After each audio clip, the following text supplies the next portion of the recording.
ආයුබෝවන්. යථාර්ථවාදීව ලෝකයේ දෙස බලන්නට සත්‍ය සිදුවීම් සම්පින්ඩනයක පුවත් දිගහැරුම ශ්‍රද්ධා රූපවාහිනී 6:30 ප්‍රධාන ප්‍රවෘත්ති විකාශය සමගින් මම ලකිඳු නුවංග ප්‍රථමයෙන් සිරස්තල.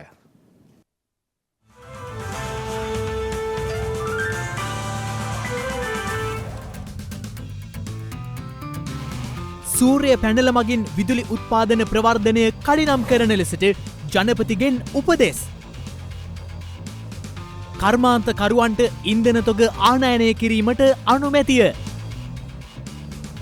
මෙරට ළමුන් සම්බන්ධයෙන් ජාතික ප්‍රතිපත්තියක් සකස් කිරීම කඩිනමින් කළ යුතුයි. කෝපා කමිටුව අවධාරණය කරයි. ක්‍රිකට් වාර්තාපත අලුත් කරමින් ශ්‍රී ලංකාව ටෙස්ට් ක්‍රිකට් තරගාවලියක් ජයගනී.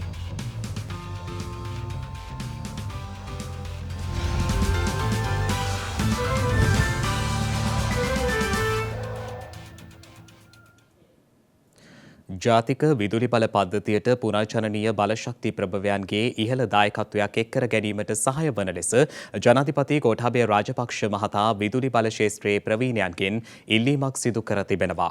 ඒ පුනර්ජනනීය බලශක්ති ප්‍රභවයන් විදුලි උත්පාදනයට දායක කර ගැනීමේදී පවතින ගැටලු පිළිබඳ සොයා බැලීමට ඊයේ කොළඹ කොටුව ජනාධිපති මන්දිරයේදී පැවති සාකච්ඡාවකදී නිවේදනයක් නිකුත් කරමින් ජනාධිපති මාධ්‍යංශය ප්‍රකාශ කළේ සමස්ත විදුලි ඉල්ලීමෙන් 70% පුනර්ජනනීය බලශක්ති උත්පාදනයෙන් ලබා ගැනීම රජයේ ඉලක්කය වී තිබෙන බවයි. මේ වන විටත් මෙගාවොට් 700කට ආසන්න විදුලි ධාරිතාවක් සූර්ය බලශක්තියෙන් ජනනය කිරීමේ හැකියාව පවතින බවත් ජනාධිපති මාධ්‍යංශය පෙන්වා දී තිබෙනවා. එහෙත් විදුලි බල මණ්ඩලයේ ඉංජිනේරුවරුන්ගේ විරෝධය හේතුවෙන් එය ඉටු කර ගැනීමට නොහැකි වී ඇති බවට ජනතා මතයක් පවතින බවත් එය නිවැරදි කරමින් පවතින විදුලි අර්බුදය විසඳීමට ප්‍රායෝගිකව දායක විය හැකි බවයි ජනාධිපතිවරයා අවධාරණය කර ඇත්තේ. අද ඉඳලා අපි යනවා නම් 24 hour power $100 million ඕන මේ ටූල් ටික විතරක් ගන්න. මාසෙකට යනවා ඩීසල් මෙට්‍රික් ටන් 31000යි, ෆර්නස් ඔයිල් මෙට්‍රික් ටන් 63000යි, නැප්තා 11000යි. මේ ඔක්කොම එකතු කරාම $100 million. ඒ $100 million දෙන්න කොහොමටත්ම නෑ. ඩොලර්ස් උත් නෑ අපිට සෙන්ට්‍රල් බැංක් එකේ, රුපියල් නෑ ඒ ඩොලර්ස් ටික ගන්න CEB එකේ. අද තියෙන ප්‍රයිසස් අනුව ඩීසල් ෆර්නස් වලින් රුපියල් 100ක් විතර වෙනවා එක යුනිට් එකක්. ඊට පස්සේ කෝල් අද තියෙන නිව්කාසල් ඉන්ඩෙක්ස් එක බැලුවහම රුපියල් 50කට වැඩිය ඒ ආසන්න මුදලක් යනවා. එතකොට දැන් මේ වෙලාවේ රිනියුබල් එනර්ජි ඊටාම සීක්‍රෙන් ඉදිරියට ගියේ නැත්තම් මෙගාවොට් 2000ක් පහුගිය වසර 6 ඇතුළත හදලා තිබ්බනම් අවුරුද්දකට මෙගාවොට් 400ක් ඒක අමාරු ඉලක්කයක් නෙමෙයි. ඒක හදලා තිබ්බනම් අපිට අද සේව් කරන්න තිබ්බා බිලියන් 320ක් එක අවුරුද්දකට. මේ ක්‍රයිසිස් එක ඊළඟ අවුරුද්දෙත් අනිවාර්යෙන් එනවා සර්. එතකොට අපි මේ අවුරුද්දේ හරි අඩුම ගානේ මෙගාවොට් 1000ක් දාගත්තොත් මොකක් හරි කරගෙන එහෙම කරොත් අපිට ලබන අවුරුද්දේ මේ ක්‍රයිසිස් එකෙන් අයින් වෙන්න පුළුවන්.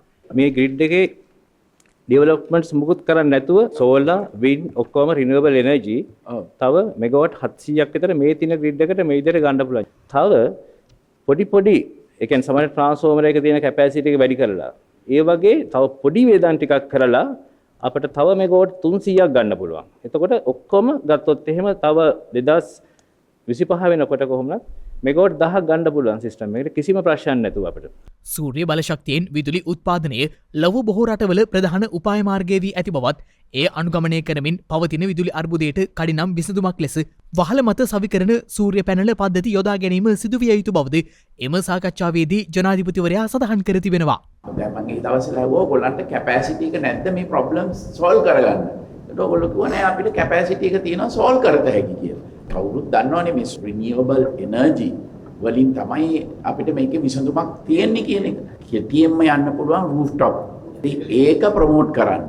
ඒක අනිත් ඒවා මෙහෙම කරන ගමන් මේ රූෆ්ටොප් ඒවා ටික පුළුවන් තරම් අපි ප්‍රොමෝට් කළා ඒව ටික දෙන්න. අමතනම මතයක් තියෙනවා CEB එකට ඉන්ජිනියර්ස්ලා මේකට විරුද්ධයි කියලා. ඉතින් මේක නැති කරගන්න ඔයගොල්ලෝ මෙතන සහයෝගයෙන් ඇතුව මේක ඉක්මන් කරලා කරන්න. සපුගස් කන්ද තෙල්පිරි පහදුවේ සේවා කටයුතු යළිත් ආරම්භ කෙරෙන බව විදුලි බල හා බලශක්ති අමාත්‍ය කංචන විජේසේකර මහතා පවසනවා. මේ අතර සියලුම පෞද්ගලික ඉන්ධන සංචිත පවත්වාගෙන යන කර්මාන්තකරුවන්ට අවශ්‍ය ඩීසල් ඇතුළු ඉන්ධන තොග ආනයනය කිරීමට අනුමැතිය ලබා දී තිබෙනවා. බොරතෙල් හිඟේ හේතුවෙන් සපුගස්කන්ද තෙල් පිරිපහදුවෙන් ඉන්ධන නිෂ්පාදනය නවතා දමනු ලැබුවේ පසුගිය මාර්තු මස 20 වනදායි. කෙසේ වෙතත් විදුලි බල හා බලශක්ති අමාත්‍ය කංචන විජේසේකර මහතා අද ප්‍රකාශ කළේ සපුගස්කන්ද තෙල් පිරිපහදුවේ සේවා කටයුතු යළිත් ආරම්භ කරන බවයි. ඒ අනුව ඉදිරි දින 6 තුළ එමගින් ඉන්ධන ලබා ගැනීමට හැකියාව පවතින බවයි අමාත්‍යවරයා ප්‍රකාශ කළේ.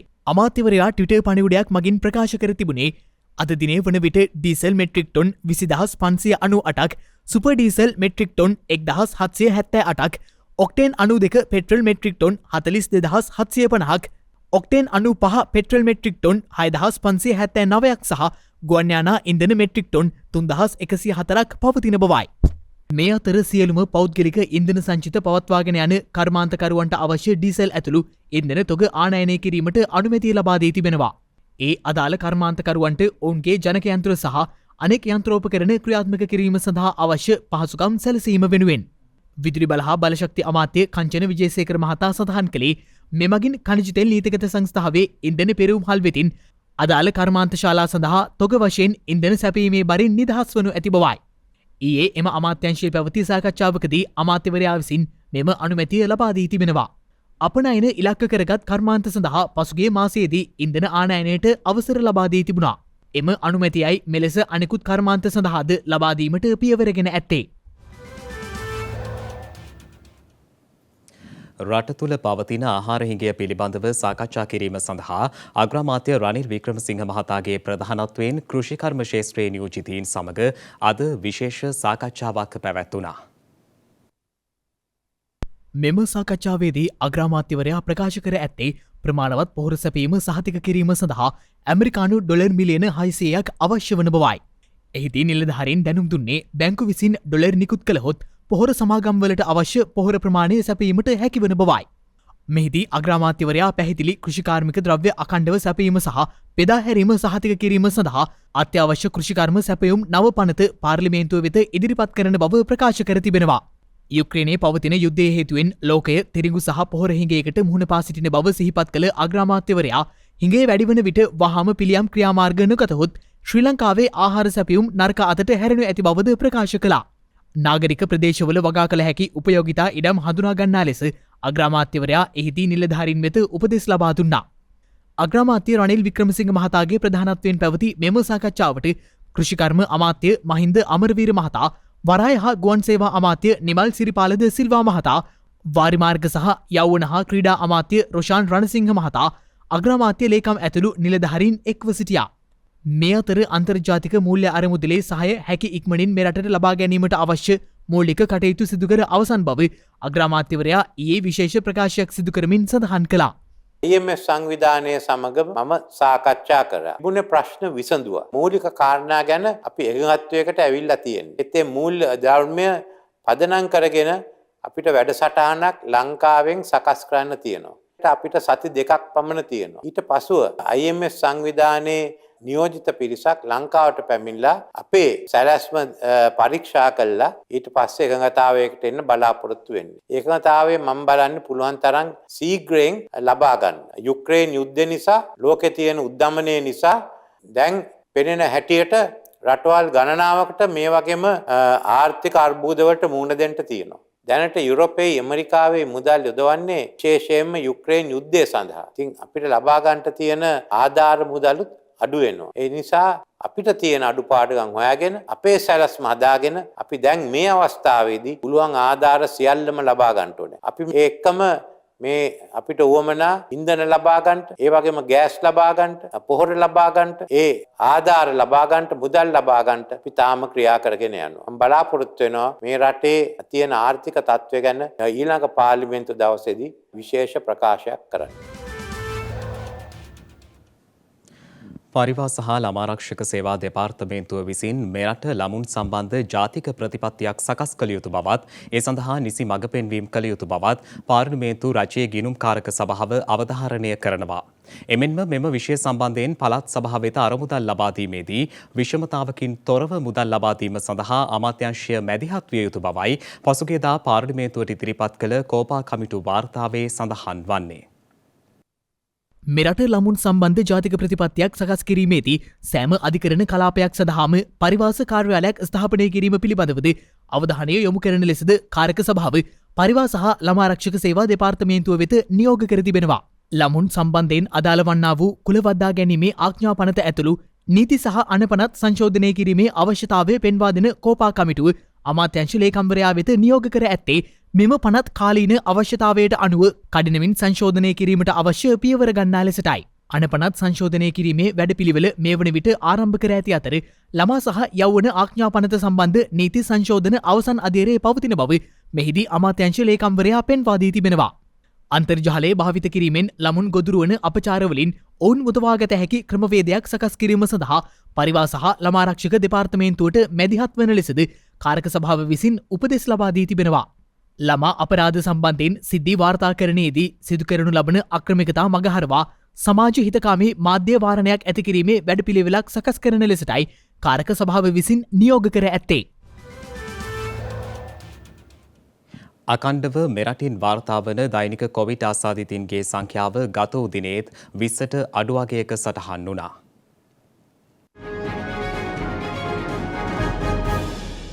ගත වූ දිනේ මෙරටින් නව කොවිඩ් ආසාදිතයන් 14 දෙනෙකු වාර්තා වී ඇති බව වසංගත රෝග විද්‍යා ඒකකය දැනුම් දී තිබෙනවා. ඒ මෙරට සමස්ත කොවිඩ් ආසාදිතයන් සංඛ්‍යාව 6,63,800ක් දක්වා ඉහළ නංවමින් මේ අතර ගත වූ දිනේත් මෙරටින් කිසිදු කොවිඩ් ආසාදිත මරණයක් වාර්තා වී නොමැති බව සෞඛ්‍ය සේවා අධ්‍යක්ෂ ජෙනරාල්වරයා විසින් දැනුම් දී තිබෙනවා. කෙසේ වෙතත් මේ වන විට මෙරටින් වාර්තා වන සමස්ත කොවිඩ් ආසාදිත මරණ සංඛ්‍යාව 16,514ක් ලෙසයි දැක්වුණේ. අකණ්ඩව මෙරටින් වාර්තා වන දෛනික කොවිඩ් ආසාදිතයන් සහ මරණ සංඛ්‍යාවල අඩුවක් කළත් තවමත් වසංගත අවදානම එලෙසින්ම පවතින බැවින් ජනතාව තවදුරටත් නිසි සෞඛ්‍ය පුරුදු අනුගමනය කරමින් කටයුතු කළ යුතු බව සෞඛ්‍යංශය සඳහන් කළා. මේ අතර මේ වන විට වෛරසය ආසාදිතව රෝහල්වල ප්‍රතිකාර ලබන පුද්ගලයන් සංඛ්‍යාව 339ක් වන අතර වෛරසය ආසාදිතව සිට සුවය ලැබූ සමස්ත පුද්ගලයන් සංඛ්‍යාව දැක්වෙන්නේ 6,46,947ක් ලෙසයි. දැන් තවත් දේශීය පුවත් කිහිපයක් කෙටියෙන්.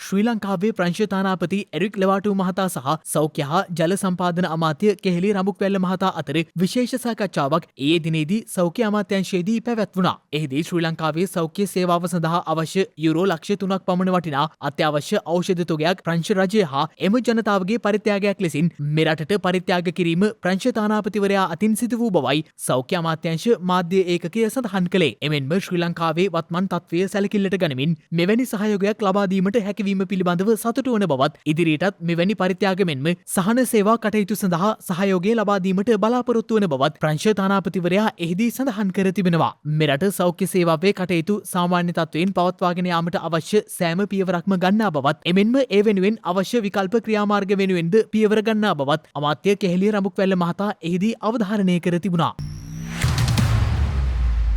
ලන්ඩනේ ලිනියන් සමාජය විසින් ශක හෝ සත්ව විද්‍යාඥයෙකුට වාර්ෂිකව පිරිනමන සුප්‍රකට ලිනියන් පදක්කම මෙවර ශ්‍රී ලාංකිකයෙකුට පිරිනමා තිබෙනවා. ඒ මෙරට සුප්‍රකට ස්වභාව විද්‍යාඥයෙකු වන රොහාන් පෙතියාගොඩ මහතාටයි. මෙරට සෞඛ්‍ය අමාත්‍යංශයේ ජීව වෛද්‍ය ඉංජිනේරු අංශය මෙන්ම ජල සම්පත් මණ්ඩලයේ සේවය කළ රොහාන් පෙතියාගොඩ මහතා ජාත්‍යන්තර රතු දත්ත කමිටුවේ නියෝජ්‍ය සභාපති ධූරයද හොබවා තිබෙනවා. ශ්‍රී ලංකා තේ මණ්ඩලයේ සභාපතිවරයා ලෙසද කටයුතු කළ ඒ මහතා ඔස්ට්‍රේලියාවේ සිඩ්නි කෞතුකාගාරයේද පර්යේෂකයෙක්. මෙරට මිරිදිය මත්ස්‍ය සම්පත පිළිබඳ විශේෂ අධ්‍යයනයන් සිදු කර ඇති ඒ මහතා ලෝක බැංකුව ඇතුළු ආයතන රැසක් වෙනුවෙන් ජෛව විවිධත්වය පිළිබඳ පර්යේෂණාත්මක ලේඛන රැසක් ඉදිරිපත් කරනු ලැබුවා. 1888 වසරේ ලිනියන් පදක්කම හඳුන්වා දීමෙන් පසු එය හිමි කරගත් ප්‍රථම ශ්‍රී ලාංකිකයා වන්නේ රොහාන් පෙතියාගොඩ මහතායි. ලිනියන් පදක්කම හැඳින්වෙන්නේ ස්වභාව විද්‍යාව පිළිබඳ නොබෙල් ත්‍යාගය ලෙසයි.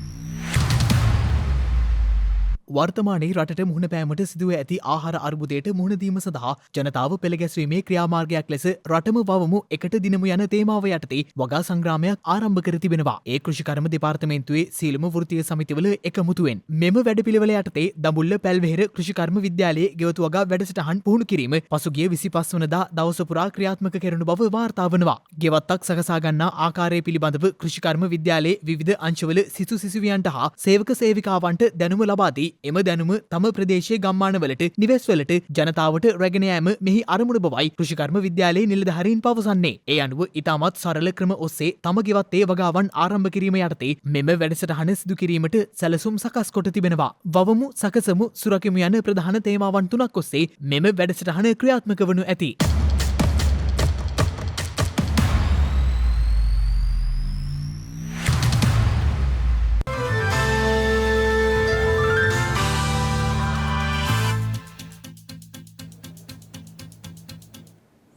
අවධානය විදෙස් පුවත් වෙත. ගෝලීය බලශක්ති අර්බුදයත් සමග විදුලි මෝටර් රථ ආරෝපණය කිරීමේ පිරිවැයද තියුණු ලෙස ඉහළ ගොස් ඇති බව ජාත්‍යන්තර මෝටර් රථ සංවිධානයකින් අනාවරණය කර තිබෙනවා. ගෝලීය බලශක්ති පිරිවැය ඉහළ යාමත් සමග විදුලි මෝටර් රථයක් ආරෝපණය කිරීමේ පිරිවැයද තියුණු ලෙස ඉහළ ගොස් ඇති බව ජාත්‍යන්තර මෝටර් රථ සංවිධානයක් විසින් අනාවරණය කර තිබෙනවා. කෙසේ වෙතත් පෙට්‍රල් සහ ඩීසල් වාහන හා සැසඳීමේදී විදුලි මෝටර් රථ ආරෝපණය තවමත් වඩා ලාභදායී වන බවයි එම සංවිධානය පෙන්වා දී ඇත්තේ. ගෝලීය වසංගතය යුක්‍රේන ආක්‍රමණය ඇතුළු හේතු මුල් කරගනිමින් විදුලිය සහ ගෑස් මිල ඉහළ යාම විද්‍යුත් මෝටර් රථ ආරෝපණ වියදම් වැඩිවීමටද එක් හේතුවක් බව විදෙස් වාර්තා සඳහන් කළා. එමෙන්ම බොරතෙල් සැපයුම්කරුවන් එල්ලුම සපුරාලීමට තරඟ කරන අවස්ථාවක ඉන්ධන මිල වේගෙන් ඉහළ ගොස් තිබීම මත විදුලි මෝටර් රථ සඳහා එල්ලුමද ඉහළ ගොස් තිබීම විශේෂත්වයක් වනවා. කෙසේ වෙතත් පොදු ආරෝපක මගින් විදුලි මෝටර් රථයක් ආරෝපණය කිරීම සඳහා අය කිරීමේ ගාස්තු පසුගිය මාස 9 තුළ 21%කින් ඉහළ ගොස් ඇති බවට අනාවරණය වී තිබෙනවා. එමෙන්ම නිවාස සඳහා බලශක්ති බිල්පත් මෙන්ම විදුලි මෝටර් රථ නිවාස තුළ ආරෝපණ වියදම්ද ඉහළ ගොස් ඇති බවයි වාර්තා වන්නේ. කෙසේ නමුත් විදුලි මෝටර් රථ වේගවත් ආරෝපණය සහ නිවාස තුළ ආරෝපණය කිරීම හරහා වුවත් තවමත් වැයවන පිරිවැය පෙට්‍රල් හෝ ඩීසල් වාහන භාවිත පිරිවැයට වඩා අඩු පිරිවැයක් බවයි මෝටර් රථ සංවිධානය මගින් දැනුම් දී ඇත්තේ. ඒ අනුව විදුලි වාහන ආරෝපණය කිරීම පවුලේ මෝටර් රථයකට පෙට්‍රල් පිරවීමට සාපේක්ෂව සැතපුමක් සඳහා වන පිරිවැයෙන් අඩකට ආසන්න බව මෝටර් රථ සංවිධානය අනාවරණය කර තිබෙනවා.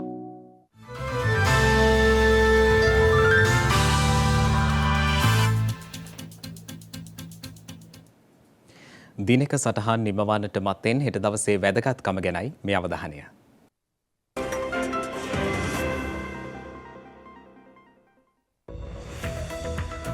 හෙට මැයි 28 වැනිදා බුදුදහමේ පුනර්ජීවනය සඳහා අප්‍රතිහත ධෛර්යයෙන් කටයුතු කළ ශ්‍රේෂ්ඨ බහුශ්‍රත සුපේශල ශික්ෂාකාමී යතිවරයාණන් වහන්සේ නමක් වූ පූජ්‍යපාද රත්මලානේ ශ්‍රී ධර්මාලෝක ස්වාමින් වහන්සේ ජන්මලාභය ලබා ඇත්තේ 1828 වසරේ මැයි මාස 28 වන දිනයි. නේපාලයේ ව්‍යවස්ථා සම්පාදක මණ්ඩලයේ පළමු රැස්වීමේදී නේපාලය ජනරජයක් ලෙස ප්‍රකාශයට පත් කර ඇත්තේ 2008 වසරේ මැයි මාස 28 වන දිනයි. ජර්මානු මෝටර් රථ නිෂ්පාදනයේ ප්‍රමුඛ ආයතනයක් වන වොක්ස්වගන් කර්මාන්ත ශාලාව ආරම්භ කර ඇත්තේ 1937 වසරේ මැයි මාස 28 වන දිනයි.